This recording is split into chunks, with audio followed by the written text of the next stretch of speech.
Welcome, everyone, to episode 362 of the Post Game Report podcast. I'm JVB, and with me I have TG180. What's going on, brother? Yo, what's up, man? Feeling better.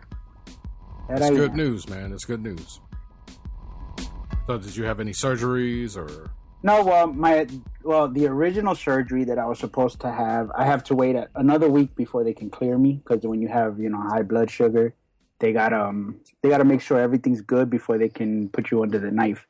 So I gotta wait maybe another 2 weeks before I have my carpal tunnel surgery. Oh, so you're gonna get carpal tunnel surgery?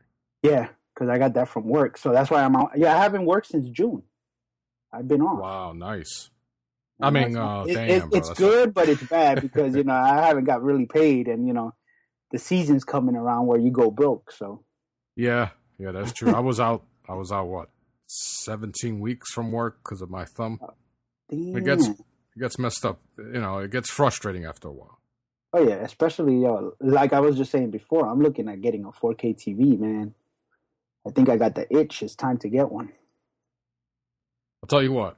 As we were talking pre-show, it's time. The TVs have gotten cheaper. I bought mine for a little over $700. Mm-hmm. Granted, it was Black Friday, but they're getting cheaper. And the quality, when you see some of the Netflix shows that are in 4K, you'll notice the quality instantly. So it's not a gimmick. The Marvel stuff on 4K or not yet? Yes. Oh, yeah. You have The Punisher, Jessica Jones, The Get Down, House of Cards. So then, yeah, all of the Netflix shows. I'd say maybe 95% of them are in 4K. I think Stranger Things was in 4K too. Yes. Yeah. And all good shows too, because I saw them. Oh, absolutely. So far, hey, I'm telling you, Netflix, they're rivaling freaking HBO, man.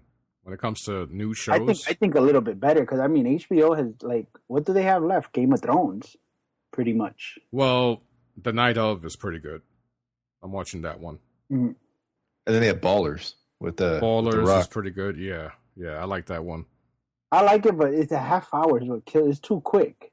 Yeah. I think they do that on purpose, just in case it doesn't wear out. It's welcome. Or maybe because his schedule is so hard to get him in there, so that's probably why too. And there's a lot of football players, so I could only imagine that a lot of these football players, it's like, all right, let's do this as quick as possible. Get the hell out of here. Oh shit! I just I put in the headphone, adjusted the headphone in my ear, and I heard a pop from the silicone. So, Derek, what's going on, brother? Oh, nothing much, man. It's good to be back, dude. It's been working like crazy and doing a lot of stuff. So it's nice to be back. Mr. PC Worldwide. Yeah. I'm stepping up my PC game, man. How's it going with that? It's good, dude. I'm making some really, really good gains. As far as I stream I actually stream for AMD on Monday nights on their AMD Twitch channel. So that's pretty cool. So, first of all, congratulations. So, when you're saying you're streaming for them, can you give us a description of what that entails? Yeah, this Monday night, as soon as the clock hits 11 o'clock, I'll be streaming on twitch.tv/AMD, actually on their channel. And I'll be streaming Deus Ex Mankind Divided. So, oh, shit. It's pretty cool. That's coming out Tuesday. Yeah, it comes out Tuesday, yeah. So, Monday night, right when the clock hits 12 o'clock Eastern, I'll start playing it. Now, did they give you that game for free, or? Yeah, they gave me a review copy to play. Oh shit, nice, dude. So, yeah, it's good, awesome, brother. Yeah, it's pretty neat, man. I'm really hyped about that. So, it's a little example of what staying positive and not falling into the fanboy wars can do for you. No, absolutely, man. It's so easy to. It's funny. I put on Twitter. There's a guy on YouTube called Review Tech USA. And lately he's been doing some weird shit where he's I guess to stay relevant and to continue to get a lot of clicks, because he does get a lot of clicks. He has a lot of subscribers. But I guess to stay in the forefront, he's doing shit to degrade himself. I don't know. I put the picture up on my Twitter. I saw that. At Jose V Beta. Where he was like, if this gets 2,000 retweets, I'll do a review without my shirt on. And then he only got like 200 retweets and he still did the review with no shirt on anyway. Oh, really? Yeah. It made me laugh. I was like, "Whoa, you didn't even follow your own rules, man." I started laughing. Man. And then he had the cucumber where he's like getting ready to blow it. I don't know. It's kind of funny, but in this at the same time, it's like, it's like you're doing this because you need to embarrass yourself to stay in there, stay in the game. But if he's brave enough to do it without no shirt, I give him credit for that. I know I wouldn't. But anyway, this is episode 362 of the Post Game Report podcast. You can find us on iTunes. And while you're there, leave us a review. Let us know what you think about the show. Whether you like us or not, leave us a 5-star review. You know what? I'm gonna stop saying that. Maybe that's why we haven't gotten any reviews lately. Because I'm asking people to leave us a 5-star review. Also, we're gonna be working with RageWorks. I'm partnering up with them as a content distributor. I'm trying to get Derek in there as well. Pretty soon, I'll have my content. PGR will be up there as well. So this is not an indication that we're leaving talking about games.com. It's just an expansion. We're expanding. Yeah, it's what they call a MCN, a multi-channel network. Mm-hmm. It's strength in numbers is basically what it is. It's the ability to get more views, more eyes on your product. Mm-hmm. Absolutely. And Rich, he's been on the show a few times. Very, very good dude. Very knowledgeable in electronics, sports, and very tech savvy. So when it comes to podcast equipment and everything like that. So he approached me about it. Of course, I was naturally going to say yes. So pretty soon, we'll have Rich on the show so we can talk about it as well. So I'm actually going to look up to see if there's any reviews. The post-game report. Let's see. Because I always say we're going to read them on air. So I need to check it out just to make sure I'm not missing any recent reviews. Actually, we got one on June 27th. All right. Awesome. So we have a brand new review. We're going to read it. It's by Event Horizon 55. Event Horizon is one of my favorite horror movies. It's a sci-fi horror movie. Freaking scary as crap. Check it out. So, the title of this review is one of the best podcasts I've ever listened to. 5 stars. Wow, that's a big compliment. There goes your 5 stars. Yeah. Yo, this is the most recent review. The review before that was in December 23rd, 2015. Wow. So, for all I know, I could have read this already. But we haven't done a podcast as steadily as we used to. So, it wouldn't surprise me if I already read this before, but I'm going to read it again and pretend that this is the first time we've seen it. So the review goes as follows. I've been a fan of this podcast since the days of Paris, Skittles, a.k.a. Jay, and the DMC. I'm assuming he's talking about DCD. Mm-hmm. I love the relationship that all you guys have on the podcast. JVB, TG180, Heroic Superman, Soldier, Derek, Neff, Golfrat, Julie, and everyone else that has been on the podcast. Yeah, we have a big crew. We run deep. He goes, you balance talking about current events, what's going on with your jobs, family, talking about video games and tech, and it's well balanced. He goes, I got lost here. And he goes, the relationship between all these components, when it comes to video games, you guys are always up to date and offer the latest information. Let me see. It's also much appreciated that technically this is a professional podcast. I don't know. I mean, if he feels that way, I appreciate it. We don't consider ourselves a professional podcast because we don't get paid for it. But when I it would comes consider to, us an enthusiast podcast. yeah, I say the way we, not the way we approach it, because we have a very unorthodox approach to this podcast. Basically, I asked you guys like an hour ago if you guys could record. Some of you said yes, some of you said no. And today I actually took some notes because it was a while before we recorded. I usually don't take notes. And I definitely do not script a show. You guys never see me script a show to where I'm scripting out an intro, an outro, an interview, blah, blah, blah. Everything's from the top of our heads. But the way once we hit that record button, we're professional. I guess, I don't know. I guess you call us professional, semi-pros or whatever. The only thing is we don't get paid. We don't do this for a living. But we're pros at it. I guess. Do you guys agree? Yeah. Right. Like I said, we do it because we love it. That's a good way absolutely. to put it. Mm-hmm. Yeah, I think that shows through too.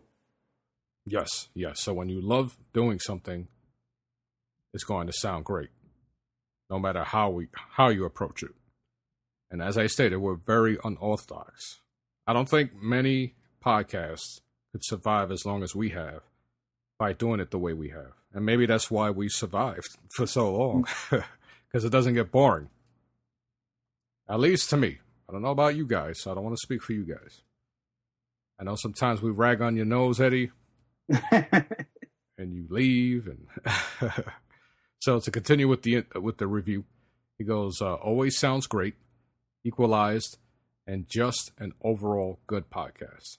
I'm glad he said that, because last time we recorded, when it, for some of the people that have been listening to us for a while, I'm very picky when it comes to sound. And I'm always telling these guys, yo, you sound too loud, blah, blah, blah, fix this, fix that. And then Neff will rag on me on certain things. So with the call recorder, there's a method where I can split the audio between mine and what I'm recording from Skype and edit it individually. So Neff automatically started ragging on me, saying I was going to make everyone sound low and me sound overpowering when compared to everyone else. So I'm glad that I proved them wrong. Actually, that's a great feature. And because some of these, through my audio, Eddie sounds distorted. So we tried everything to fix it.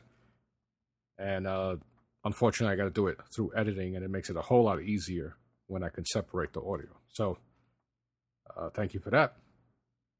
All right. So he goes, your podcast titled Living, broadcast on April 4th, 2014. Holy crap.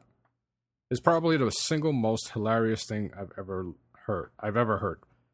The conversation about powerlifting with Eddie and Heroic was pure comedy, G. That was a long time ago, man. Yeah, dude, holy shit. Very glad you guys had the transition to talk not just simply about video games, but also what is going on in your personal lives.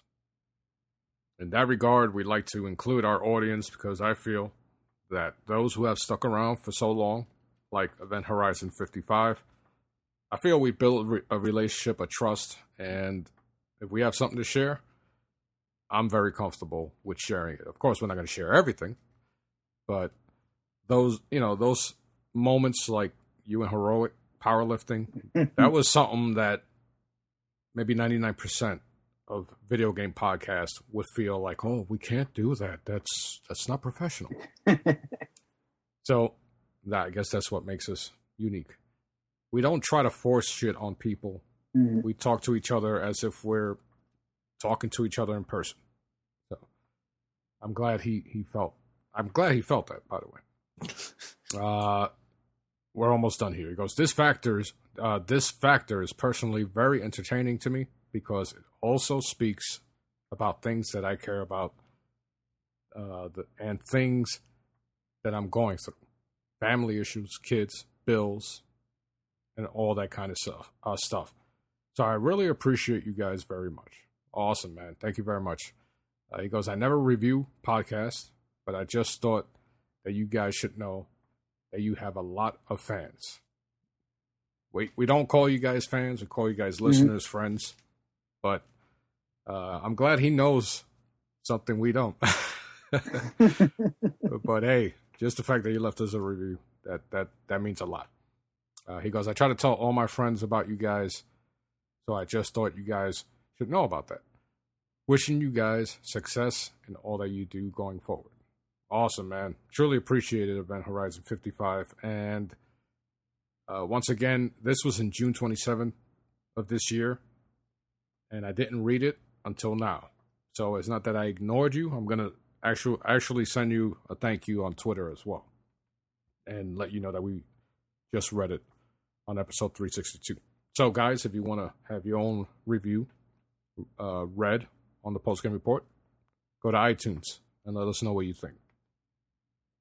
So that was very encouraging. That was nice, man. Yeah. Yes, absolutely.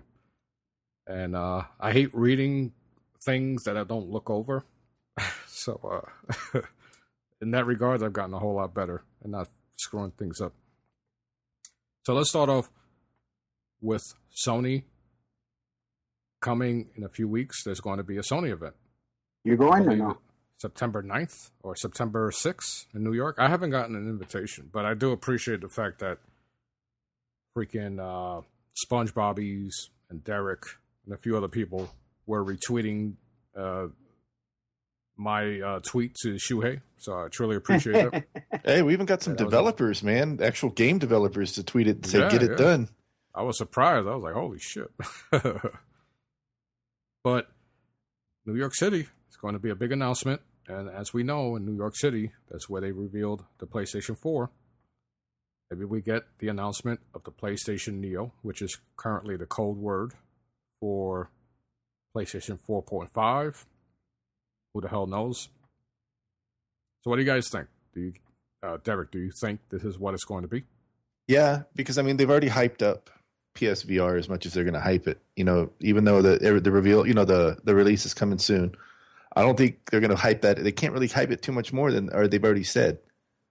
So I think they're going to unveil the Neo, because I know when they were talking about No Man's Sky, everybody wanted VR with No Man's Sky, and the developer Sean Murray says that No Man's Sky on the PS Neo is a completely different game.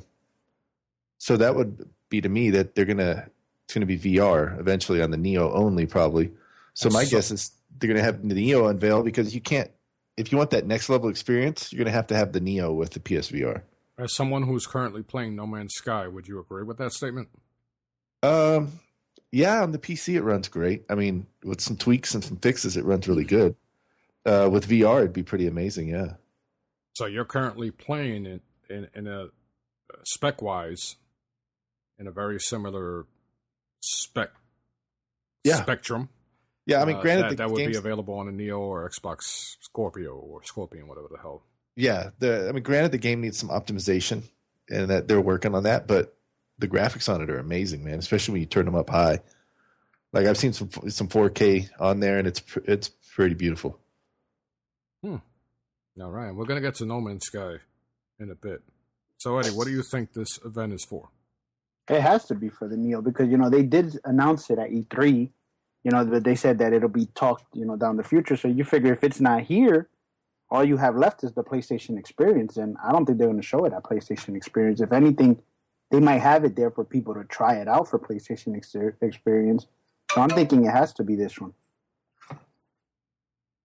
Yeah, I have to agree. In order to get whatever their next device is going to be out in the holidays, I'm assuming they're not going to flood the market with a lot of these units, maybe see how it's going to be received, and then next year possibly phase out the current PlayStation 4 model. It was also a mock-up. I don't know if it's legit. Somebody put a picture of a PlayStation 4 Slim. It looks weird. It looks weird. Damn thing is slim as it is. So I was going to say, it's slim now. I mean, how much more smaller? Are Looks you like a gonna get it? PlayStation 4 that got the top of its head cut off. Like, Yeah, the top to me on that design wise, it's too thin, like too small at the top. Looks kind of cheap. and what sits on that particular area is the hard drive. So, are we going to get solid state? I mean, where's the hard drive going to be? I understand that components get smaller, more efficient. The smaller they get, even faster. So it's not unusual to see a device like the PlayStation. It's been done before with, the PlayStation, the first one, the PlayStation 2. So it wouldn't surprise me to see a Slim and the Neo announced in the same event in New York City. I don't think they'll go SSD though, man, because it's still too expensive. The SSD. It is. Because I mean, you can get a 1 terabyte hard drive right now for what, $45-$50, Yeah, and it's $170 for a 500 gigabyte SSD. Yeah, it's still a lot. Or you can get a hybrid. I mean, but I believe one of the Xbox One models has a hybrid, maybe the Call of Duty one or something like that. But we'll see. My thing is, if they announce both at the same event, now you have 3 different versions of the PlayStation 4. And yes, variety is nice, but do we need 3 PlayStation 4 models out there in the market and a PlayStation VR? That's a lot of hardware for Sony to be pimping out in such a short time. Yeah, if they're all $400 a pop, that's. I would assume the Slim would probably be the same price of the current model. Maybe lower the current model by $50 or $25. And then the Neo, of course, it seems like it would be $400 depending on what it is. Maybe it's similar to the Xbox One S. So we'll see. Because there's a lot of speculation as to what the specs are going to be. If it's going to play 4K games, which I doubt. I think that's already been squashed. You don't think it's going to play the 4K games? To upscale to 4K, you need a powerful processor. It'll upscale, but I don't think it's going to actually play native 4K because, man, native 4K on a dedicated PC is still hard. Mm-hmm. And it's hard to break 30 frames per second without a $1,200 graphics card. Absolutely, and we'll see. I'm assuming it's going to take the same route as the Xbox One S, where media is in 4K, 4K Blu-ray player, and the ability to play Netflix, not HBO Go, but Amazon Prime, and buy and rent movies. Because Sony has their own dedicated service that has a bunch of 4K content, so they can integrate that into it as well. But some of it, you got to pay like $30, maybe even a little more, if you want to buy these movies, which is not out of the average. When you go to the store, a Blu-ray 4K movie is $30. And as we know, they're going to get a little cheaper down the road. But we'll see. It's going to be interesting. Now we have Xbox and PlayStation fighting for your media consumption. Because before it was the video games, now it's which one is going to provide the best overall media experience. So we'll see. It's going to be very interesting. Now, something that was really interesting that was announced was Metal Gear Solid 5 zombie mode or whatever. And I don't even know the damn name because I looked at it briefly and I saw that there was a lot of heat because of this.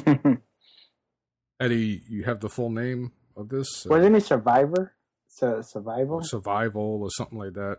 Yeah. We're not talking about the band that sang Eye of the Tiger, but we're talking about the video game. So people were really bashing this. And it's Metal Gear Survive. Or I don't know. It's something. But they didn't really say that much about it. They just gave you the title, and that was pretty much it. From what I saw, I didn't see no other stuff because I was looking at it at work and I was like, "What is this? Metal Gear?" And it's the first Metal Gear without Kojima. Mm-hmm. And the name of it is Survive. Yeah, So Survive. Metal Gear Survive. And basically it's a 3 to 4 person player survival game with zombies. If you played Metal Gear Solid 5, you'll understand that there are some soldiers who are somewhat like zombies that have particular powers that you have to defeat. Eddie, you played it, right? No, I didn't play it. What? What about you, Derek? No, I haven't played it. Oh, damn. So, yeah. I'm Oh, assuming... Metal Gear Solid 5, you said? Yes. Yeah, no, I played it. Sorry, my bad. I thought you were talking about something else. But yeah, I didn't really like it. It got real repetitive. Yeah, I enjoyed it. But those soldiers, those super soldiers that had the super armor, that were kind of like zombies, they kind of remind me of those particular soldiers. So we'll see how the game itself is going to be received. But based on what I saw on Twitter, there was a lot of hate. Yeah, I was gonna say, I think the Kojima effect is gonna have, you know, they're not gonna receive it well just because of that. To start off, watch. You know how gamers are. Yeah. When we feel like it, we can make a lot of noise towards something positive, and this could be one of those where we tell Konami, go screw yourself. We're not going to support this because of the crap you pulled with Kojima. So anyway, any interest in this game at all? Not by me. No, right? Yeah, not by me either. It doesn't look like it's gonna fit the bill for me. Yeah. Like if I want a survival game, I'm gonna play like Left 4 Dead 2, or I'm gonna play Rust or H1Z1, something like that. I'm not gonna play Metal Gear Solid Survive. We need that. We need a Left 4 Dead on the PS4. Yeah, we need a nice Left 4 Dead, period. Yeah, Left 4 Dead 2 is a little long in the tooth. Yeah. That Left 4 Dead was an awesome game.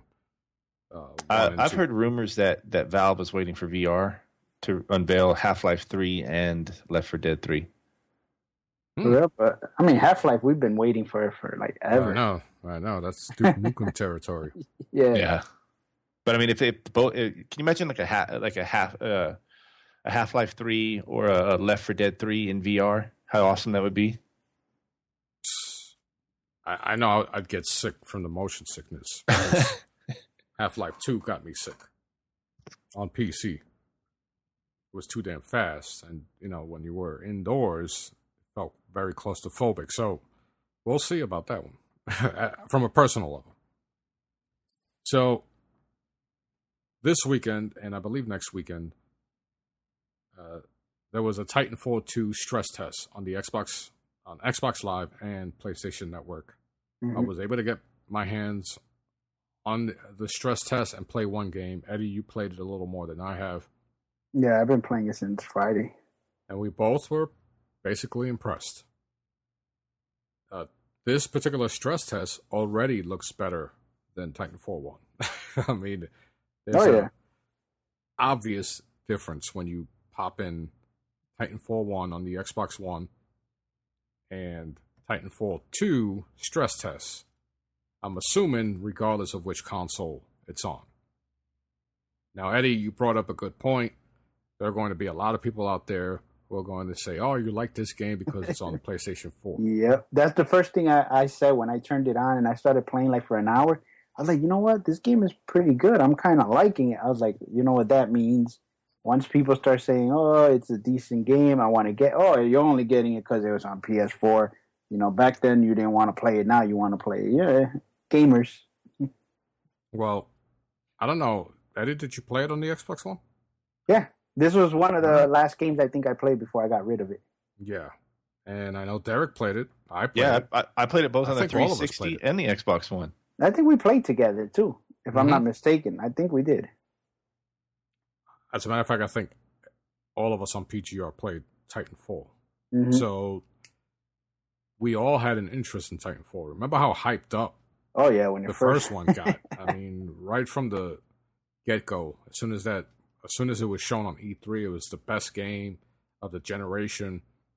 There were so many over exaggerated words put around Titanfall from the media, from the fans, the fanboys, excuse me, and from executives. So right off the bat, it had a lot to live up to, and it was a brand new IP. Instead of people giving it a chance, they already placed it at a certain spot that it was impossible for it to reach. So I'm going into Titanfall with an open mind. Of course, it's going to be better because they learned, and through updates, first Titanfall was getting better. So they implemented a lot of new gameplay features, some that seem to be mimicked in other games. So that's a good sign. And what I liked about Titanfall 2, the stress test, was the movement. The aiming was spot on. It felt, like Call of Duty, but not as fast or as twitchy. Mm-hmm. And it was an instant improvement. As soon as the game started, instantly you could tell that this particular stress test, is beta, whatever you call it, already looks better than the full retail version of Titanfall. So, in my opinion, it was a very good first impression. And I'm actually leaning towards buying it. I wasn't sure with Titanfall 2 when it was first announced. But the only problem I think I have is that Yeah. it falls in that Call of Duty Battlefield time spot. Oh, So yes. that can be an issue because you're only really going to play one of those games. The other one's going to sit probably on your desk for a while to when you have time.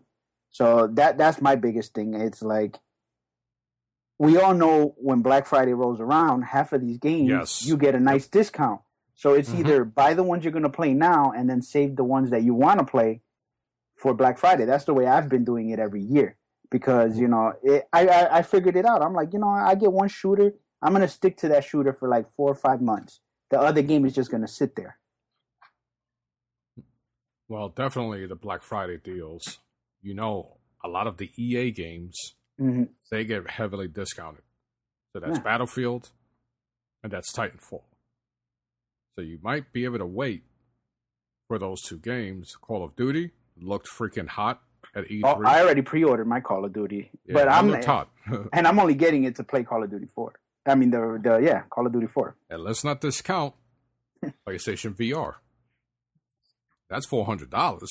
So yeah, but I think I'm gonna pass on it for this year. Yeah, I'm actually canceling my pre-order. That's a lot of money to swing right now, and I want to see what's going to happen between the PS4 and the PS4 Neo. Because if I buy a PSVR and they say to fully utilize it, you're going to need a better experience with the PS4 Neo, then I'm like, I can't turn around and be like, hey, I'm just going to drop another $400 on another console. In my opinion, that would be brand suicide if they said that. I hope they don't say it, because then you turn a lot of people off instantly, because they've been preaching that everything's been running on the current PS4 and you don't have to worry about being left out with the Neo. So speaking of PlayStation VR, No Man's Sky was finally released. There's a lot of mixed reviews. There's a lot of controversy, or not controversy, but there's you see a lot of debates, a lot of trolling between those who like it and those who hate it. I often find it amusing that those who hate it actually never played it. So, Eddie and Derek, you guys have it. Let's start off with Eddie, because you made an interesting statement while we were playing Titanfall 2. Yeah, I picked it up because I guess I got there were no games out, and this was one of the new games, so I had that fever that I had to go pick it up. And I was like, oh, let me just try it. Me, personally, for me, it's not my type of game. I thought it was going to be totally something different, and it's the way when I played it, it feels like, exploring and mining. And that, to me, can get very repetitive after a while. I guess it's because I'm used to, shooting stuff action games, that this is more of a calm game where you could sit down, explore the universe, collect your stuff to fix either your ship or, just to get points. So after a while, for me, it got a little bit boring. Have you been attacked by pirates yet? Which are those? Those little flying? No. Those are sentinels. Those will attack you sometimes. And then if you don't kill, like say, there's usually two of them that are following you around. Yeah. If you don't kill both of them and one of them manages to get away from you and goes over the horizon, this gigantic sentinel will come back. It looks like an AT-AT from Star Wars. Oh, and I didn't see that. Yeah, and then that thing will just destroy you. And it's an epic battle against it. Yeah, but and that also, was there's space battles too. That was the other thing that I didn't like. Like when you get off the first planet and you start roaming around, it's like to get to another planet, it'd be like an hour and 10 minutes, and you're there. And even if you go fast, it's still like 30 minutes. So that to me was it. Yeah, well, I mean, I don't know if I'm playing it wrong. Yeah, you don't have your warp drive yet, so that's why. So it was taking forever, and I was just like, "What?" I was like, nah. So I mean, maybe I am playing it wrong, and that's why I'm not liking the game. Eddie was attacked by butt pirates. Yeah. So I don't know. The game is not for me. It's like I said, I'm not gonna put it down because it's something. It's cool, but for my taste, not for me. Remember? Sorry, off topic. Remember Pitch Black? At the end,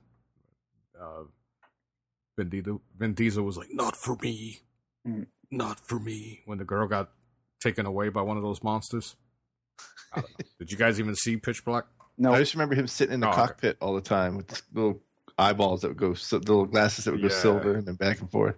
At the end, spoiler, when she dies, and then the creature flies away with her, and he says, "Not for me. Not for me."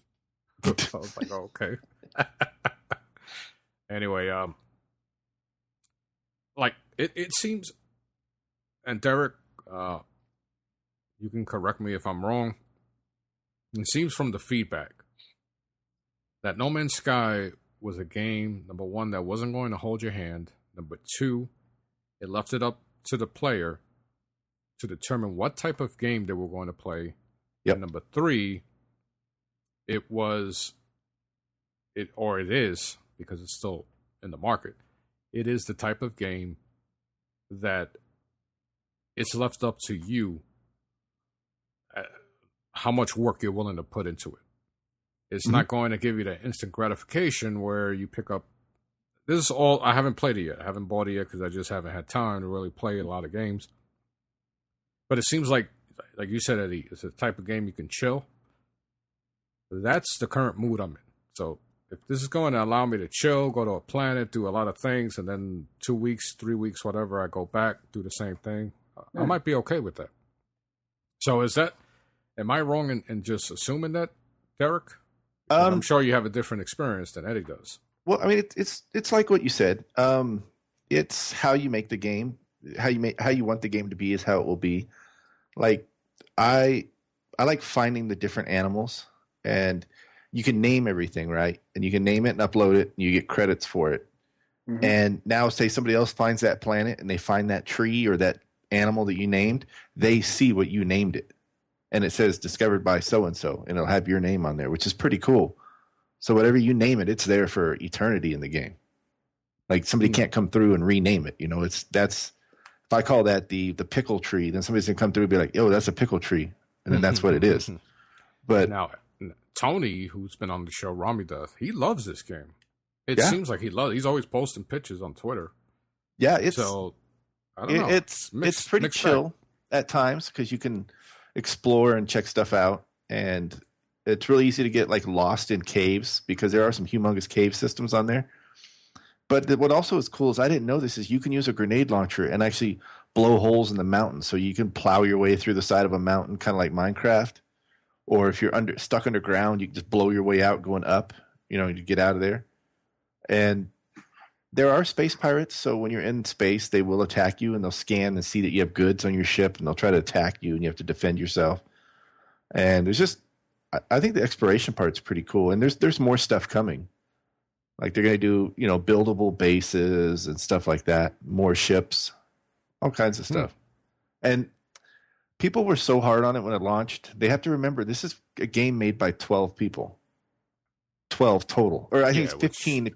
If you look at the photo, it's 15 people total in their whole entire studio. And you got to remember, halfway through the making of this game, they lost everything to a flood. Mm-hmm. They lost the master to the game and everything. They found a thumb drive with some of it left and were able to rebuild the game from that and actually managed to start over again about halfway through. Yeah, and that's basically where Sony came in, right? Right. And you look at, but all Sony did was offer like coding help and stuff like that. They didn't offer, hey, we'll give you 300 people to help make this game. Like you look at Call of Duty, that game takes 300-400 people to make, and it's the same game every year. This is 15 people that work their ass off, and they've made a brand new IP, which is pretty groundbreaking. And the fact that there's, 4.5 billion planets to explore? Mm-hmm. Damn, that's nuts. Yeah, in the first 24 hours, they made more species discoveries of animals on the game that they have in the real world. Yeah, I saw a video somebody posted where they're looking at this cute little animal, and all of a sudden it starts running at the dude. Yeah, the one that looks like a little bunny Ewok thing. Yeah. And then it bites him. You could feed them, too. Yeah, if you feed them, they get a smiley face above their head, and then they'll go around and they'll point out stuff to you. Like, hey, look, this is a hidden thing over here, and hey, look, this thing's hidden over here. And I was like, I didn't know that. It's pretty neat. But yeah, so it's one of those games where I feel like people are still complaining about variety and something new, something different, but then when they get it, they have no idea how to act. They're like, wait a minute, do I truly need to work on building my oxygen, my freaking finding resources for this and that? And that's mainly console gamers. Like PC gamers are used to games like this where you really need to find resources for every little thing. So it seems like people on the console side are still trying to learn how to live with this type of game where nothing is told beforehand as to what you need to do. You have to figure it out. Yeah, and your inventory management is a game within itself. Yes. Because you start off with very little space in your inventory, and as you can trade like with other merchants, like you find traders and space stations and stuff, and you can buy a gun that has more slots on it for more upgrades, or you can buy a ship or find a ship that has more inventory storage on it, and you get suit upgrades that have more slots. So you start off kind of weak, and then you slowly build your way up. And there are some changes coming. They've said they've addressed some major issues, and they're working on them. How's the gunplay? It's actually pretty good. You have a mining gun that can shoot bolts, or like it'll shoot out some kind of like plasma bolt, or it'll do just like the laser beam, and then you have a grenade launcher on it. Oh, cool! And you already said visuals were really impressive. How are they on the PlayStation 4, Eddie? I like them. The visuals on the PlayStation 4, they look really good. So I was surprised by it. That's just like I said. To me, the problem is it's too slow of a game for me. Now, Derek, there are people that claim this should not be a $60 game. What do you think about that? No, I think it should be. Like I said, it's 15 people that made it. Yeah, they came from the people that made it was the same people that made Joe Danger, which was a freaking that was it like fun a as hell game. Yeah, yes, that was a fun game. Yeah, my son and I used to play that all the time. Yeah, it was it was like Excite Bike, on steroids. Mm-hmm. Yeah, now you take those same people that made that game, they made this massive, gigantic game, and it's definitely worth the 60. I mean, I've played a lot of it. I don't know exactly how many hours, but I've got my money's worth out of it so far.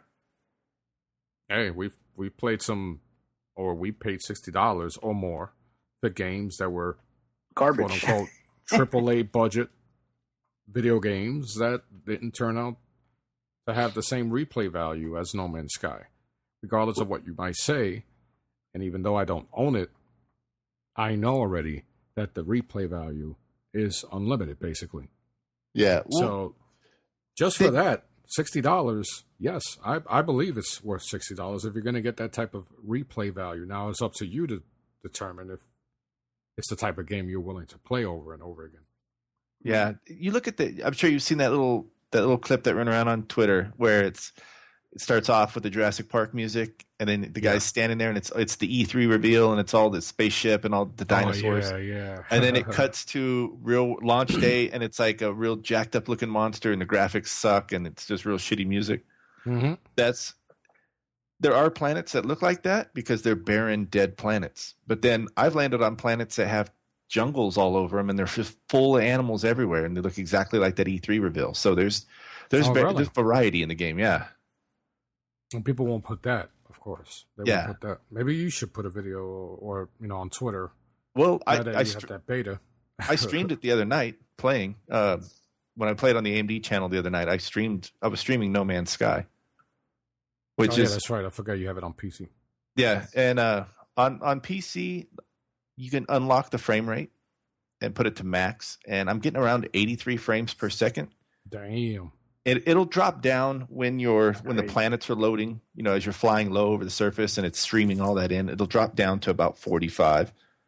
But still, I mean, it's a good game. I really enjoy it. And before we move on, the flying mechanics, how is that? Any good? Yeah, on the PC they're good, but if you want the real flying experience on the PC, plug in a DualShock 4 to your computer. The game recognizes it instantly, and even the touchpad works on the DualShock 4 because it is a port. So, but on the PC, you cannot look freely around in the cockpit. You know how you can with the right stick, Eddie? You can look around the cockpit. Yeah, you can't do that on PC with just a mouse and a keyboard. So it makes landing a nightmare. Oh crap! But doesn't it automatically land? Because I know when you go over the thing, it'll tell you hit square, and it automatically lands for you. Well, you can land anywhere you want. So as long as the landing area is clear enough for your ship to fit, right? Like you can land on the side of a hill or inside between some trees and stuff. But those space stations, or the ones on the ground, the little trading stations. Yeah, the ones where they're always asking for $1 million for a ship and shit when you want to buy it. Yeah. And you know how if you land on those landing pads, when you take off, it doesn't use any fuel to take off, right? Mm-hmm. Well, on the PC, you can't look down enough to see if you're completely over it or not. So you land, and you land right before it on the grass. And you're like, shit, I just wasted fuel. But you plug in the DualShock 4, and you can look around with the right stick. So they forgot to code that into the PC version. Wow. Yeah, but I mean, it's a good game, man. Yeah. They should put a demo out for it. They let people fly around for maybe a half hour or something like that. Yeah. At least get a taste of what it's all about. But I would assume that's probably difficult to demo. Yeah, because it does take a little while. It takes about, what would you say, Eddie? About 2 hours or so to get fully up to speed and go. Yeah, at the beginning, it just drops you there. So I was like, what am I doing here? What do I have? Yeah, I was like, what do I have to do? And then I figured, I got to get on the ship, and you got to collect all this stuff, and then it goes around until you fill it all up. So it took me, again, like I said, this is not a normal game for me. It took me about 3 hours to get off that planet. Yeah, it took me a while too, because where I landed on my planet, everything was a 15-minute walk away from me. Yeah. And I was like, are you kidding me? It told me go over here, and it was a 15-minute walk, and I was like, oh, damn. Jesus. And I'm having that problem because, like you said, now I just found out I don't have the warps. It's like when you go into space, and if you don't have them, it shows you. It's like your next planet is an hour away, and it's literally an hour time. Not So you're just looking at it, you're like, wow. So now I figured out that's what I was doing wrong. Yeah, when you're flying, you're pushing circle, right? Once you get up to speed with R2, you push circle, and it gives you a boost. Mm-hmm. That gives you a little hyperdrive, and then I think if you hit L1 and R1 at the same time, that's when your warp drive kicks in, and that'll let you warp faster across space. Okay. And so I might have to go back at it then, because that's what was killing me. Is like when I left the planet, I was like, literally, I got to stare at this for an hour before I get to the next planet. I was like, shit. Yeah, and there's a shit ton of rocks in space, isn't there? Yeah, that's the other thing. But you could shoot them. Yeah. The ship has the guns, so you could just shoot them and not have to worry about maneuvering through them. Yeah, I was flying off of a planet. I found a planet and I was checking it out. And I was like, oh, cool, bunch of cool stuff. I got a bunch of stuff. I was like, all right, I'm gonna move on to the next planet. And I took off, and when I got up into space, there were some freighters, and it was crazy, that experience where you just come onto like a gigantic freighter ship, just kind of hovering there in space. And I'm like, wow, that's awesome. So I started shooting at it. Boy, that thing killed me in 2 shots. Nah. This gigantic cannon came up out of the side of it and killed me in 2 shots, and I had to respawn, damn. fly all the way across space, and pick up all my stuff again. I wasn't ready. Mm-hmm. So yeah. see, right there, you guys just shared Mhm. 2 different experiences that probably most people haven't experienced yet. So that's great. You know, that for what it's worth, that's why we play video games, to share an experience that somebody might not have shared or experienced on their own. Quickly, some information on Tomb Raider for the PlayStation 4 is going to launch with some DLC content. And they already said that from a technical standpoint, it's an upgrade from the Xbox One version, which is not surprising because they had some time to work on it. Here's my thing with that. Don't you think it's a little too late, though? Not really. I mean, we all know there was that promotional deal or whatever, the time exclusive deal. Yeah, but like, I mean, we've heard about it since last year. You actually think it's gonna really sell that good to where people are gonna buy it now? They did on the last one, remember? When it was the same way. Yeah. I think people will buy it. I think people Okay. purposely waited. I played the demo and I was really impressed with it. I just might rent it or buy it on the PlayStation 4. I wanted to wait for the PlayStation 4 version to see if it was going to be better or it was going to be the exact. When I say better, I mean from a technical standpoint, where they added a few different lighting techniques and things like that. Plus, the DLC is included, Excuse me. and that in itself is a plus. So I'm assuming that they'll release the same version with all this DLC on the Xbox One as well. So the Xbox One, I assume, is not going to be left out. But I'll most likely pick it up on the PlayStation 4. They'll get they'll get the definitive edition or something like that for the Xbox One.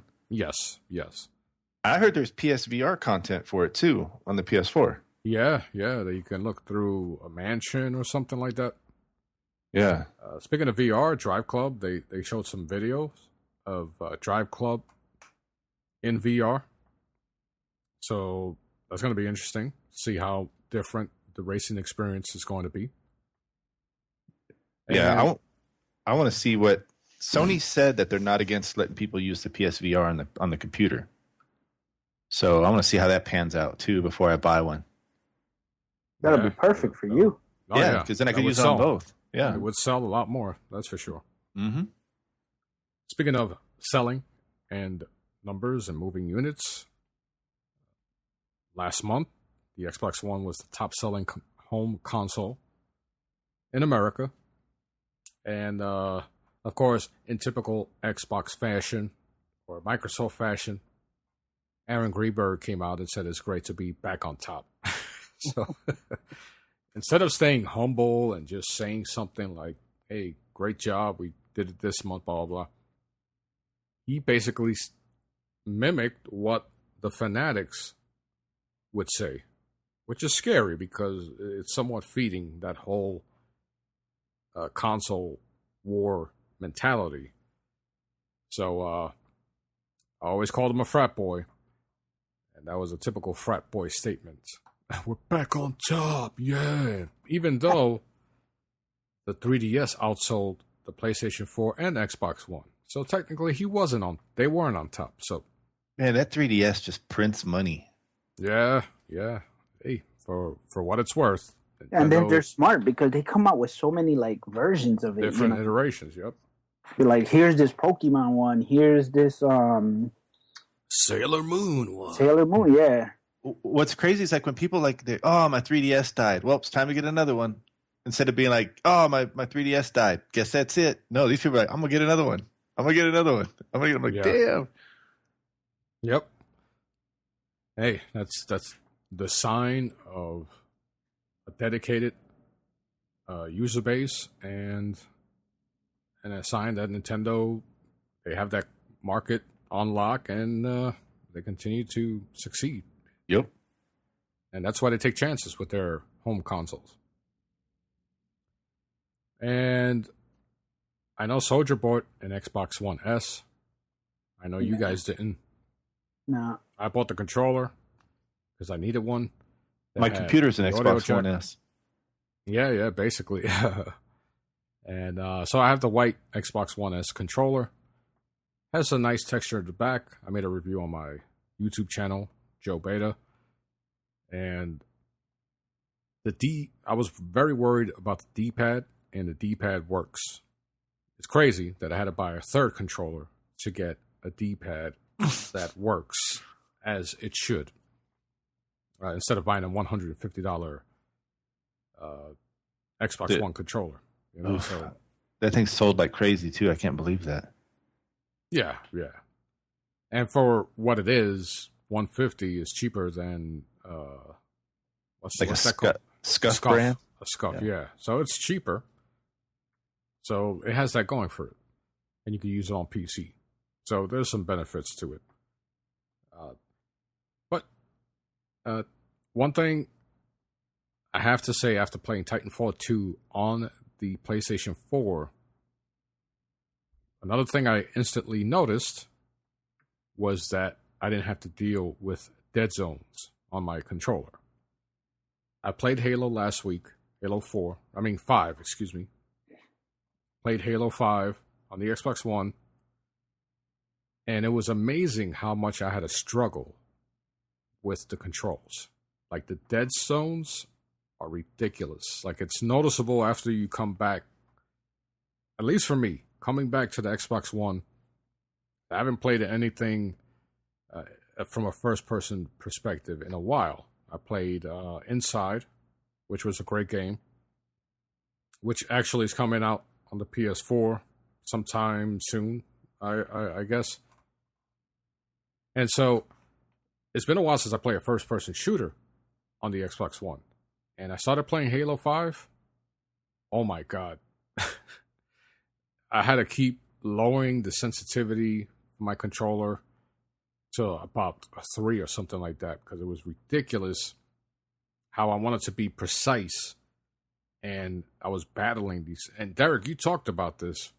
And I was like, it ain't that bad. And I'm sure I would get used to it the more I play. But it's funny how I can go from one controller to another after a certain amount of time.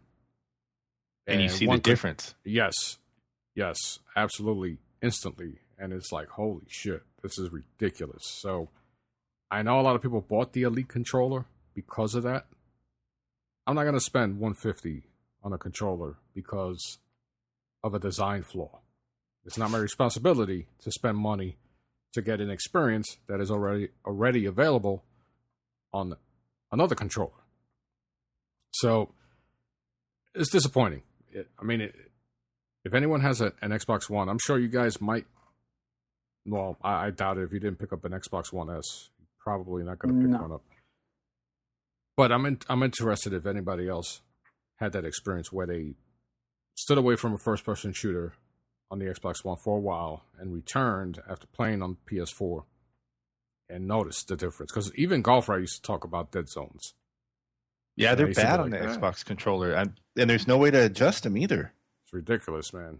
And I, at one point, I had one of the opponents dead to rights, and I know a lot of people, out of habit, I always zoom in with my scope when I play first-person shooters. It's just a habit I can't get rid of. A lot of people shoot from the hip, especially in Halo. I can't do that shit. Oh my God. I couldn't kill this guy. And then he turns around and he kills me. And I nearly threw my controller on the floor because I was like, fucking shit. So, I got a little better as time went on. Of course, the more I play, the more I adjust to those dead zones and learn how to compensate for it. But jumping in from an extended break, that takes some freaking patience. And I think that it's unnecessary. It's very unnecessary when you consider that the opposing console doesn't have to deal with that. You don't have to deal with it. So it's just a reminder of, that was a freaking reminder of why I don't play that much on the Xbox One. reminded me once again of the flaws of what we spoke about 3 years ago. And it's still there, and it's frustrating.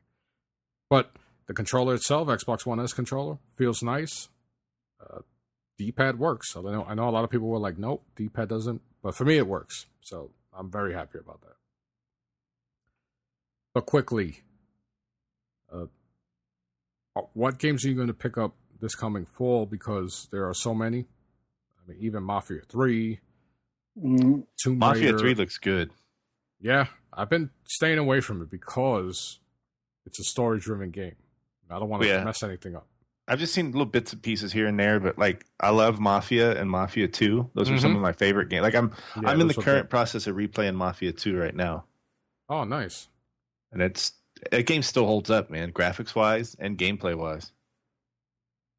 You think we're going to get an announcement for holy shit, I can't believe I forgot the damn name. I had it at the tip of my tongue. What, Red Dead Redemption? Yes. Yeah, I'm sure they'll drop it at PlayStation Experience. I'm sure that's what. Maybe they'll throw that out too at that deal. Because I have a Red Dead Redemption shirt. Had it for many years. And I went to, I think it was T-Mobile store or Best Buy. And the dude was like, yo, man, I love that game. Can't wait for part 2. I was like, man, you might get an announcement this year.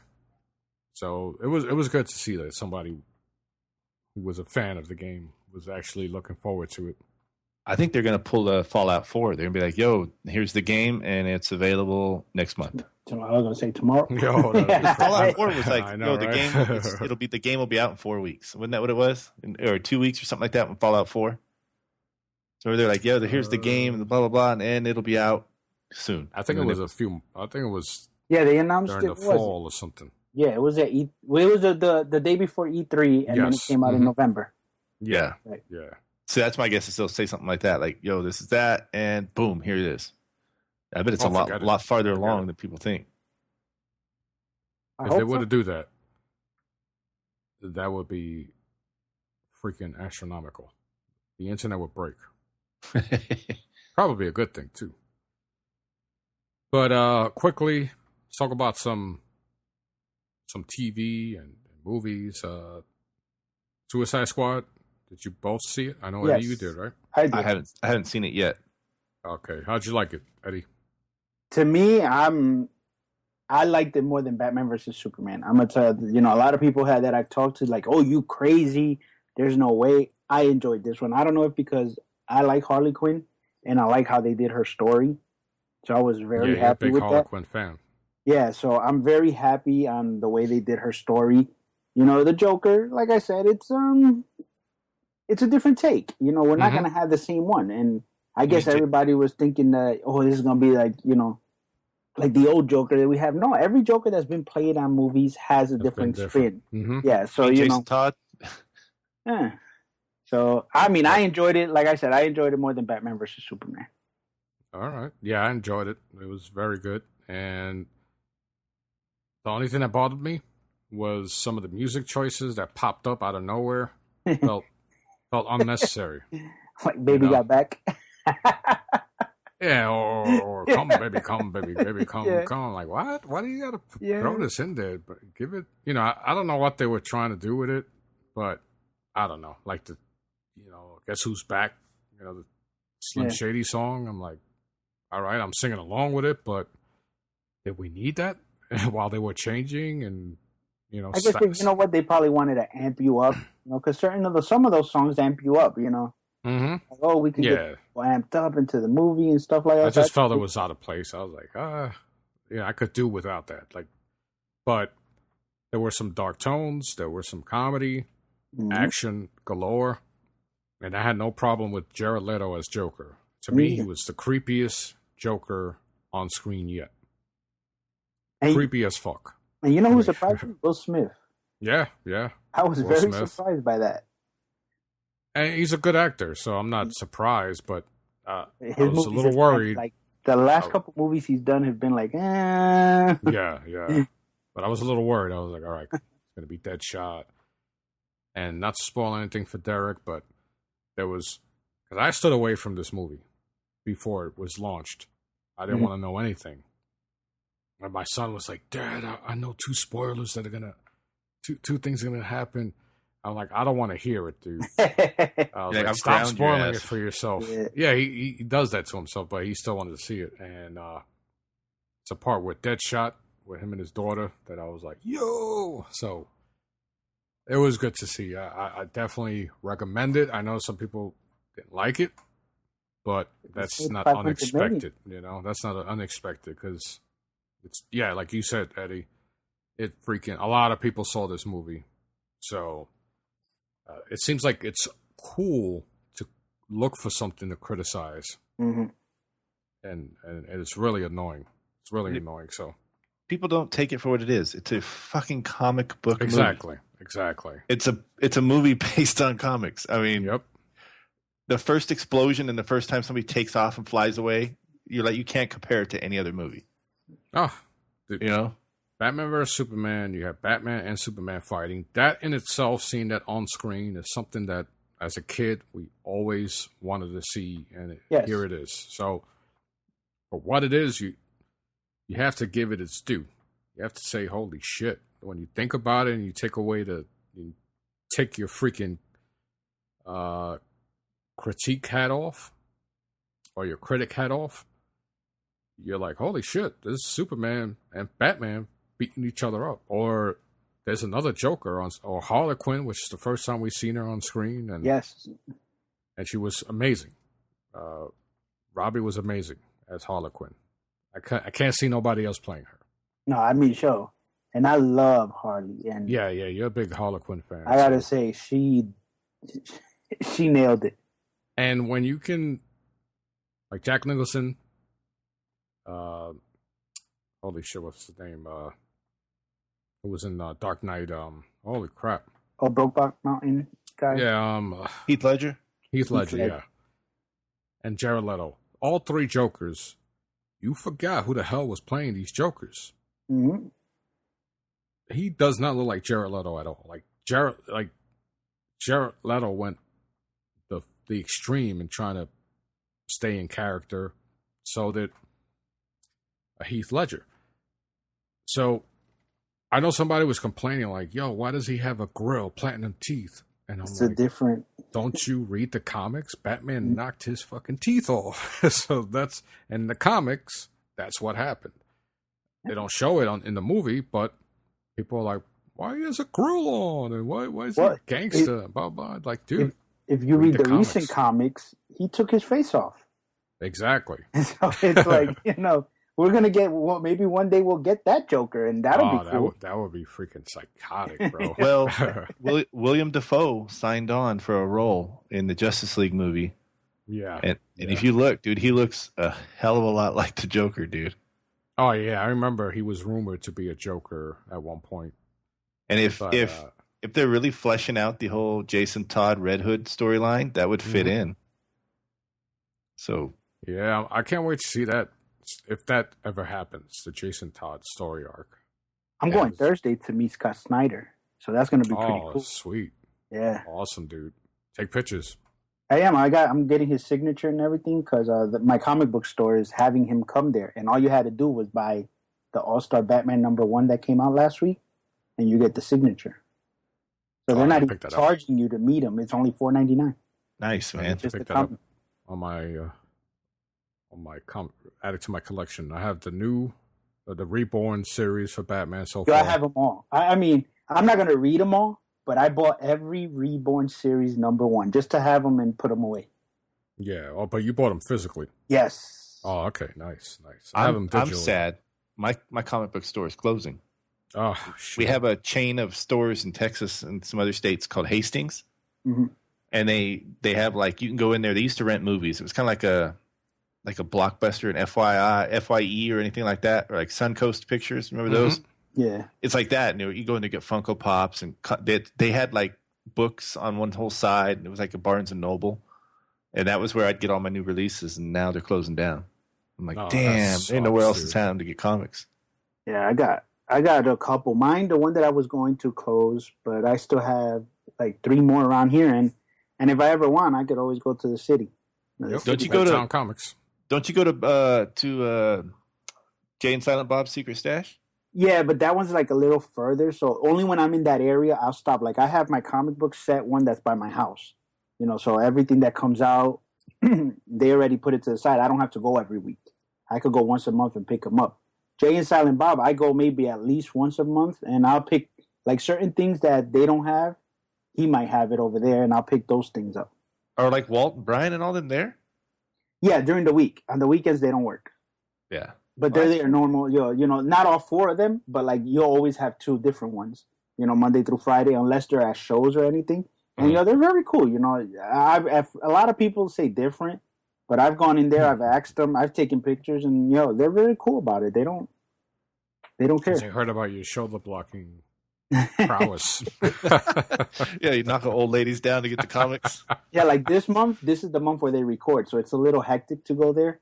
But usually they always record in August when they do their season. Nice. Nice. I got to take a trip down there one day.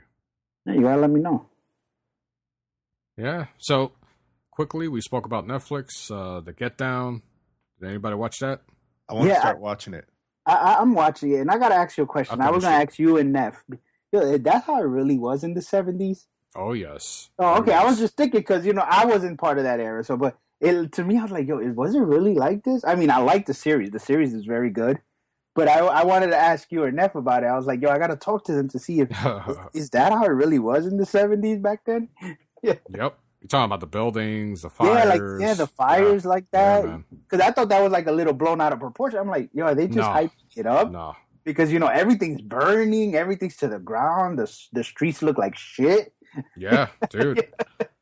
Yeah, my son, I was showing him, and I said, dude, that's how I grew up in that environment. Wow, that's we crazy. Had plenty of places to play. We had dirt lots everywhere because there used to be buildings like yesterday, and now they're a freaking dirt lot. Abandoned cars everywhere. Of course, crime, drugs.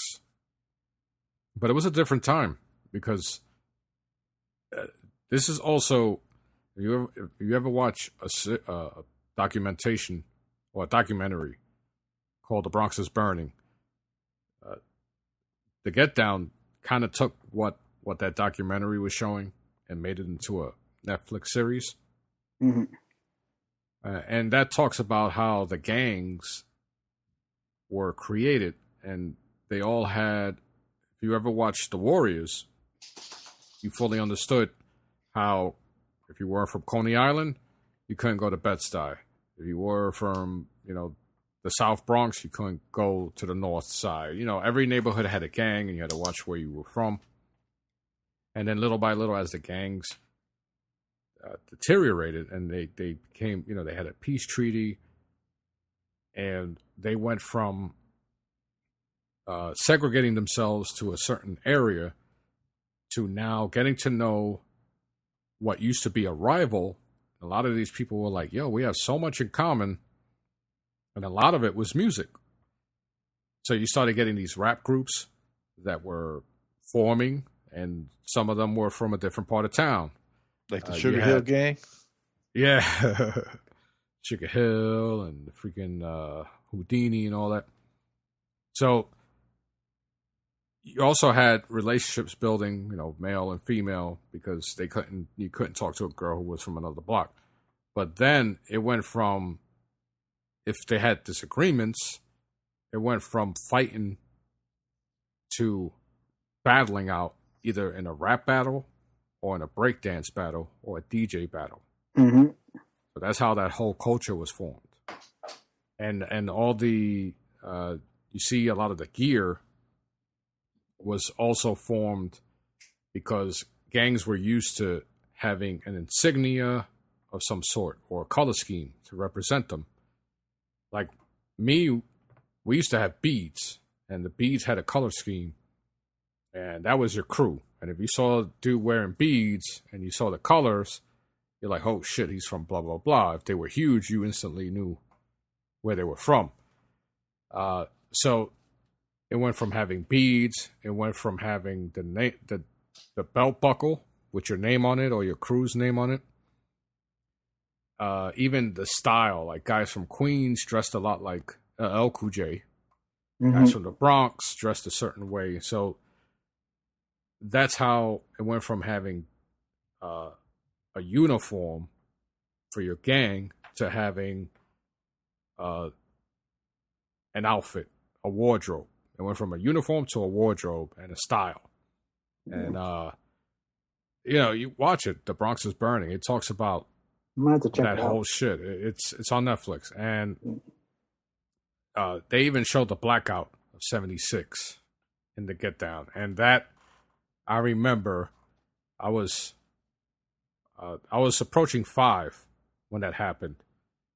And I remember I remember sitting outside in front of my building, and the whole fucking neighborhood was outside, and I had no idea why. It was dark, and people were playing. We were all playing. Everybody was, people were freaking. They had the pump on and wetting themselves because it was so hot. It was during the summer, and I was like, "Oh my god, I love this!" But I had no idea why until I got older and I understood what the hell happened. That whole thing is there. So. The Get Down was we finished it. Cheryl and I finished it. A great show, and a great tribute to where I grew up. Like you see that. Like this is the tail end of all the gangs, and the beginning of the B-boy era, the DJs. Like yesterday, we were where Kool Herc. I grew up around where he lives. And they even named the street after him around there. And when we drove by, and I said, that's where Kool Herc used to play. I never saw him personally, but we used to talk about that. So there's a lot of history, and it was freaking awesome. And I have Adidas, and I looked at the red ones the other day. I was going to say, you got the red ones? I have blue and I have black. And my wife was like, oh, Saturday. She was like, oh, what, you going to pick up a pair? And I'm like, I'm thinking about it. So I might just do it because, as legendary as the shell top Adidas are, the suede Pumas are just as legendary. Oops, I just hit my mic by accident. Mm-hmm. So, I just might start my own little sneaker collection like you and Dio. You become a sneakerhead? Just the Pumas and maybe the Adidas. My problem with the shell tops is that after a while, they turn yellow. Yeah, and I'm not the type to take care of my shit. Eddie is. I wear them, and that's that. So maybe I'll have a few pairs of sneakers that I might not wear often.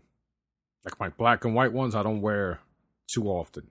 I wear them like on certain occasions. Like when we went to go see Suicide Squad, I was pimping those out. So you got your going out sneakers, you got your chilling out exactly. sneakers. I know. Yep. I'm the same way. And tonight, Fear the Walking Dead. For SummerSlam tonight. SummerSlam. What are you talking about? Yeah, SummerSlam.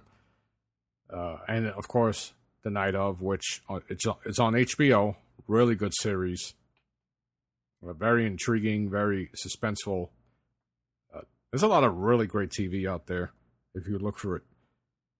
Are you watching Power or no? Oh yes, dude. Okay. Yeah, I was going to say you didn't mention Power tonight. Yeah. Even my cousin and I were talking yesterday, and I'm like, so how'd you like Power last episode? She goes, oh my god! And all of a sudden you hear people like, because we were at a barbecue, you hear people like, you talking about Power? You talking about Power? Yeah. So they start talking about it. I'm like, yo, don't say it out loud. Oh, fuck that shit. They should have watched it already. I'm like, damn, bro. Yeah. So yeah, it's a really good freaking show, man. Really good. I know Neff laughed at me when I mentioned that I watched Power, but he's always laughing at me. And speaking of Neff, Soldier, Heroic, Guije, they all couldn't make it, obviously. And Golf Rat, of course. Golf Rat could have made it at a later time today. And I do apologize, like always. I apologize a lot for not bringing out steady episodes. We're all busy. It's the summertime. Mhm. So there are times I literally don't get home till 9:30 at night. So that being busy means I can't play video games, I can't record. Sometimes as an adult, you need to sacrifice certain things. And because this is a hobby, I need to sacrifice my podcast time, my video game time. But that doesn't mean we can't catch up. So, And Heroic's coming back home. yeah. We definitely got to throw him a welcome back party. And then we got to drug him. Shave and his then beard. shave his beard. Or put a nice, like pit bull or something shaven into his beard. Yeah, Or maybe hide something in his beard. Supposedly he'll be back before Christmas. Nice. It's going to be awesome, man. On a personal level, I know, like when Soldier was here, I wish I could have hung out with him more, all of us, more often in person. Same thing with Heroic. And of course you, Eddie. Don't think I left you out. So definitely got to make, me on a personal level, have to make more of an effort to get together with you guys. Because when Heroic moved, I'm like, damn, bro, I could have been hanging out with him a little more and blah, blah. So oftentimes that's the case. We freaking realize certain things when they're not around. So I'm going to be going to Comic-Con Friday, so if you're going to be there. So am I. Okay, so we'll be there. Yeah, like last year. Yeah. Like I have plantar fasciitis. Yo, that sucker was, that day, man, when you guys left, you and Denise. Yeah. Holy shit. You see, it's going to be hard for me because trying to eat good in there is going to be a pain. Dude. I know, man. That day, I might just have to bite the bullet and be like, yo, if it's a little high, it's a little high. Just take a lot of freaking, like, unsalted peanuts and, carry some fruit with you or something, or eat a lot of healthy shit before you go in. And drink a lot of water. Yeah. But that's a whole day thing, yo. Like, yeah, it is. Before we knew it, it was already 5:30, and we're like, damn. Yeah. I got home because remember I was also feeling a little sick. I got home miserable, man. JB was taking pictures of everything. Yo, he was like, clack, clack, clack, clack. Yeah, and I'm gonna do that shit again. This time I'll have 2 cameras. Yeah, the one picture that I wanted, of course, that's the one that comes out blurry with me and the Joker.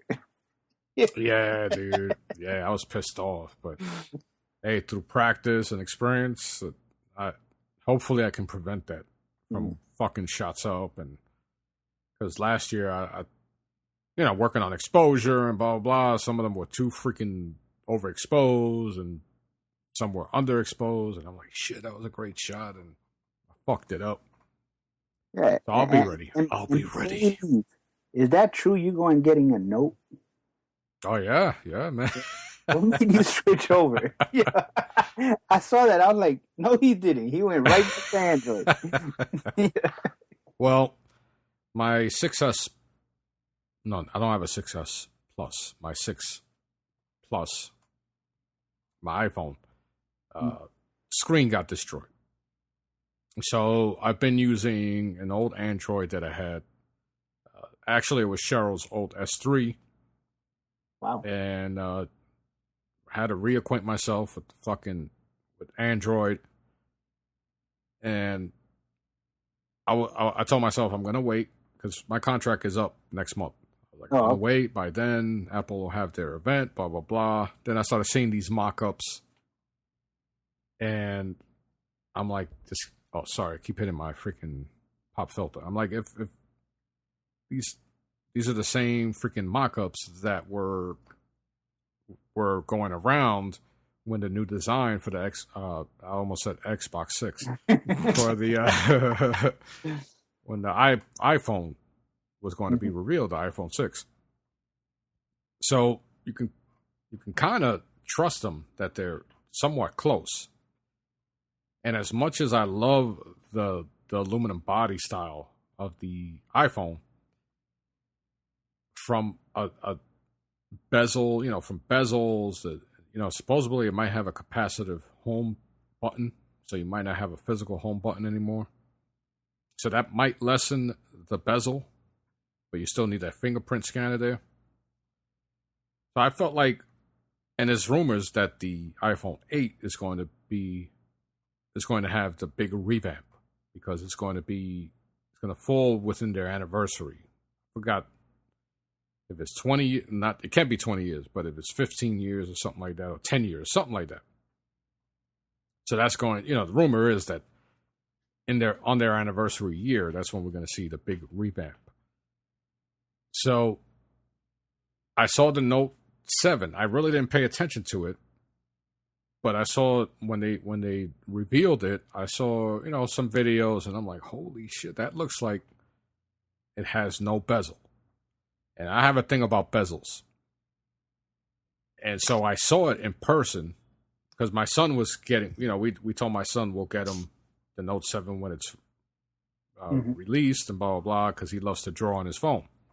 He wanted an iPhone because I totally agree with him when he says that a lot of the apps they run better, which is true. Apple is everywhere. So he wanted the stylus. And he said, if Apple doesn't release a stylus feature on their iPhone, I'll stick with a Note. And I was like, well, it kind of looks stupid having the Apple Pencil, big-ass Apple Pencil on your phone. So I doubt they're going to do that.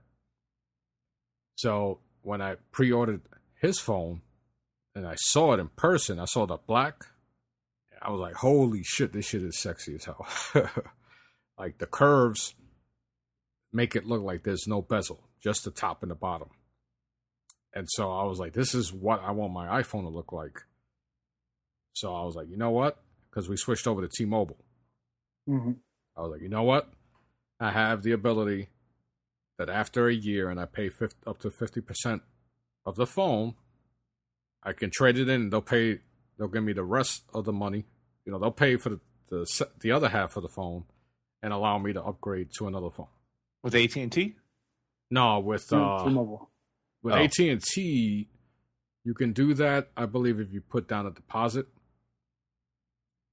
But by default, with AT&T, you can pay up to, I think it's 70 or 80% of the phone. And then you have basically in 2 years. So it's really nothing different. So my wife, when she found that out, well, the guy was telling us, and she goes, I know you're going to use that for the iPhone. I was like, you know what? Fuck it. I'll go with the Note. Try it out for, the first year or whatever. And then by then I should see if if it's true with the iPhone 8, if it's going to get that revamp. Supposedly it's going to have, AMOLED screen, OLED, and all this fancy stuff. So it's more like a this is going to be the 7th generation or whatever. Dude, I want that Note 7 though. That the way it's got like the curve edge on both sides with no bezel. When I held it, it feels like a small phone. Yeah, it's all screen. I had to put. Big as the iPhone, or is it smaller? It's smaller, dude. Even though it has the screen is a little bit bigger or the same size. Yeah, the 6 Plus. What makes the 6 Plus bigger is the bezels on the top and bottom. When I picked it up, button, I picked it up and I was like, "This is small." I was like, "Yeah, am I going down in size?" So then I took my Note 5 out of the case and put it next to it, and I was like, "It's the same size, but it looks smaller because of the bezels." Yeah, and that's what for years I've been waiting for a phone with barely any bezels, and when I saw the black, I was like, yo, that shit looks sexy as hell. And my son is getting the blue coral. And I should be getting mine sometime next week, either Monday or Tuesday. And the new pen features, I've always used I've always had, I had the Note, the first Note, and the Note 3. So it's not like it's something unusual. But until Apple does something with the iPhone that shows more ingenuity in its design, because I love that all aluminum body. I love it. But they need to, like the software, the new software, like some of the, like I forgot how agile Android could be with its notifications. And like I get all these notifications that I'm like, oh shit, how the hell did that happen? Like it pops up, hey, your Amazon thing is ready to ship, and blah blah blah. And Apple integrates that. They're starting to integrate it. They're getting a lot better, but I don't know. It's just something where I see where with Google stuff, it really helps you to be on top of everything. Apple, it does it to a point where you got to do it from the home screen. I mean, from the pull down screen and stuff like that. And it doesn't mean it can't change. I'm sure Apple's going to evolve with their operating system sooner or later. So the phone is sexy enough, and the software, they're going to have that nougat, whatever they call it, eventually. And I'm just, that all glass body is just too much to pass. I'm like, you know what? Right now, as much as I love the design of the iPhone 6, I have to give the edge, no pun intended, to the Note, to the Note 7, because that damn thing looks freaking awesome. I've seen it and it looks good. It's just I've had bad experiences with Android. I know. I remember. That's what makes me hesitant in going back, because I had the other Note, the one previous to that, the Note 3, and I loved it. That was a perfect size for me. I like the features that you can do, because you could do more than you can with an Apple phone. Oh, yeah. And that was the cool thing. But the problem I had with a lot of my apps, man, they were forced closing. They wouldn't open right. And that's just annoying, because I'm like, I'm here paying for this much for a phone that's not working properly. And that's what used to piss me off. Yeah. And I've always, when it comes to tech, I don't, especially phones, like, I'm not, even though I still consider the iPad Pro 12.9 to be the best tablet in the market. I mean, I'll debate that. I still prefer my iPads, and I still want an iPhone. But when you talk about versatility and just the ability to have when you see a company like Samsung constantly changing their big flagship products, that Edge screen, I remember when the first one came out and people were like, oh, who the fuck needs an Edge screen? It looks retarded. One side has an edge, the other side doesn't. Little by little, they've been implementing it to the point where maybe this is the future of Samsung phones, because like Derek said, even though the Note 7 has a 5.7 inch screen, it feels small. Like the iPhone 6 Plus, at times, it was a pain in the ass to work with it in my pocket. Where I even thought of, with the iPhone 7, of getting the 4.7 inch version. But with the Note 7, I'm basically dealing with all screen. And that, as a personal choice, is what I've always wanted. And of course, the functionality with the pen, I definitely use that all the time. The iris scanner, I've been watching, I've watched probably like 100 videos of reviews, because my wife's like, are you trying to talk yourself out of this? Or because I actually felt kind of weird pre-ordering it, because the guys were like, yo, you could pre-order it and always cancel. I was like, you know what? Why not? And I felt bad. I was like, yo, I kind of feel bad, But, and not bad like, I couldn't sleep, but I felt weird, like, oh shit, I'm going back to Android after all this time. But after seeing how far it's come, Apple needs to really step it up. And they've gotten a lot better. I really am impressed with their freaking 3D Touch. That's an awesome feature.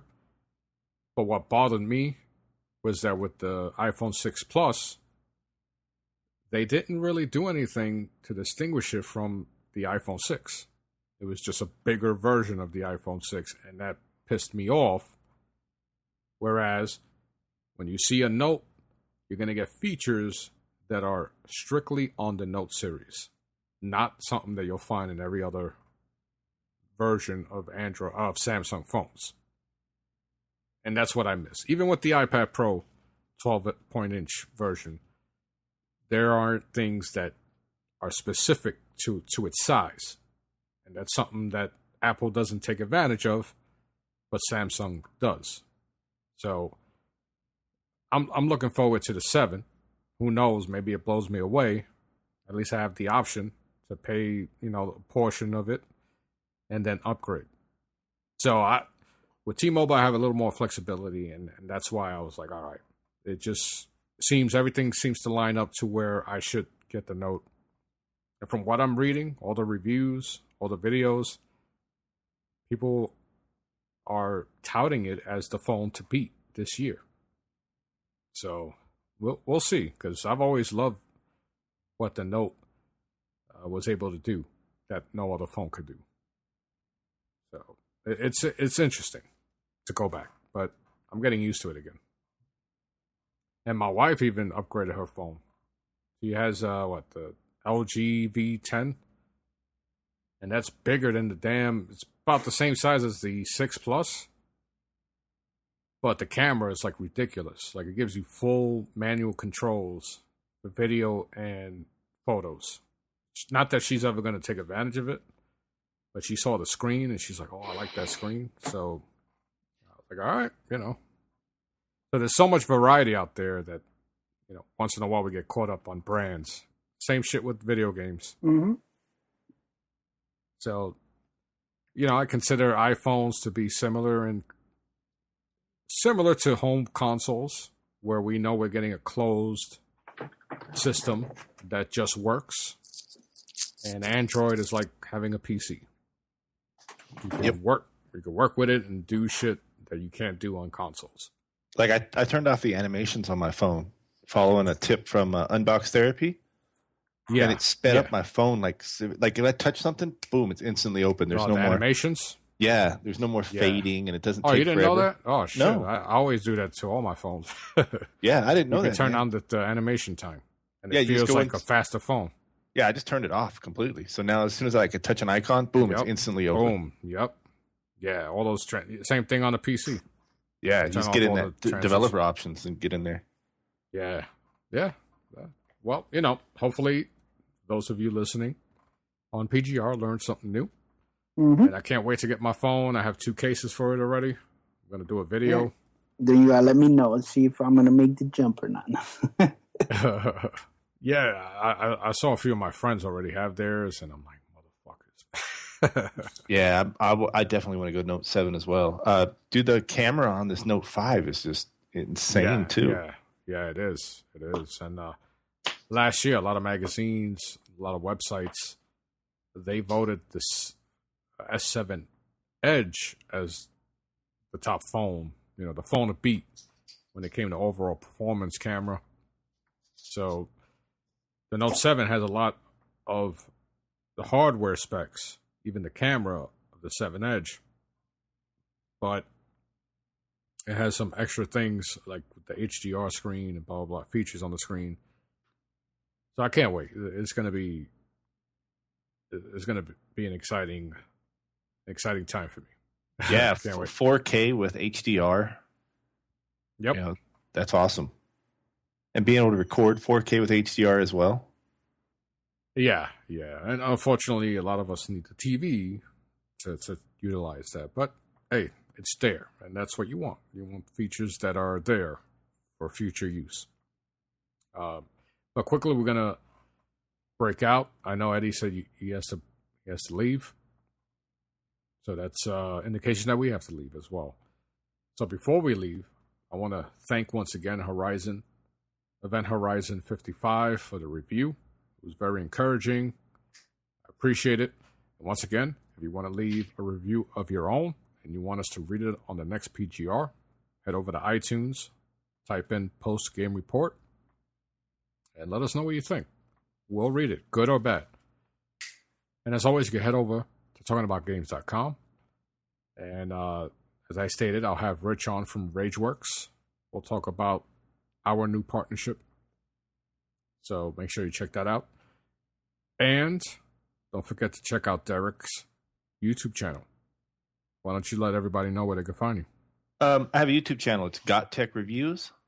I try to put out a video a week on simple tech, stuff that's not expensive, stuff you can afford. Like I reviewed a graphics card on there, did an unboxing, but other stuff is like, is a $15 lav mic worth it? Or, how to get your cables managed correctly on the back of your computer and your desk. I've got a lot of stuff coming out pretty soon. So, give it a check. It's Got Tech Reviews on YouTube. Awesome. And Eddie's YouTube channel is One Button Eddie. So, yeah, everything on my YouTube channel is 100% shot on my Galaxy Note 5. Yeah, that's very impressive, dude. Yeah. Very impressive. And it's just an indication that when you work with what you have, regardless of the type of equipment you have, as long as the desire to make it is there, it's going to come out good. Yep. So, learning that from photography and podcasting is not the equipment you have. You can have the best equipment, you can have the best camera, but if you don't have the imagination, your photos are going to look like every other photo. Your podcast is going to sound like every other podcast. So when you have the imagination, the desire, you work with what you have, and then before you know it, your equipment starts getting better because your audience has gotten bigger, you're making money, or you're getting noticed. So very proud of you, brother. Thank you, man. One more thing I forgot. Tuesday night, I'll be streaming Deus Ex Mankind Divided on twitch.tv/AMD. That's at 8:30 Central. And we will be giving away a code for the game, a Steam code for the game Nice. during that stream. So come by, check it out, say hi, and have a chance to win. That's Deus Ex Mankind Divided. too, man. That's Deus Ex franchise has always been a pretty big franchise. Yeah, I'm looking forward to it, Or man. a big deal when it launched. I got it preloaded and ready to go. I don't think I'm going to get it because I never really finished any of the previous ones. But I'm interested. I'm going to watch your stream. I'm going to see how it is. Who knows? Maybe same thing with the motion sickness. Certain games just get me when you have that view, that first person perspective, that it's just a little rectangle and you don't see anything. Yeah. And because of that, it performs a little quicker. The frames per second seem faster. Everything seems closer. So that screws me up sometimes. So, I'll determine, but based on your stream and on your feedback. Yeah, man, stop by, say hi. So check it out. Nice. Are you gonna do it topless like like Review Tech USA? Yeah, nah. My shirt is staying on. Ah. Oh man. All right. So Eddie, you back yet? Oh, Eddie had to take care of some stuff. So when he gets back, we're not gonna be here. But to Eddie, thank you for joining us. To you, Derek, thank you. Thanks, man. It's always good to be on. And of course, to the audience listening to us, we appreciate your support. Even though we take our elongated breaks, you guys always seem to come back and support us. I had my cousin actually ask me yesterday at the barbecue, when the hell is the next PGR? So I was like, yeah, I gotta get the crew together. So it's been a blast as always. And once again, let us know what you think. You can follow us at Postgame Report on Twitter. My Twitter is at Jose V. Beta, excuse me. And Derek, you're at Derek_Gott. No, it's just Derek Gott 007 on Twitter. That's right. And then also Got Tech Reviews, all one word, on Twitter. Nice. And Eddie is at TG1_Eddie. So follow us, leave us some feedback, and we'll respond and read them on the next episode of the Postgame Report. So this is going to wrap up episode 362. You guys take care. We'll talk to you next week.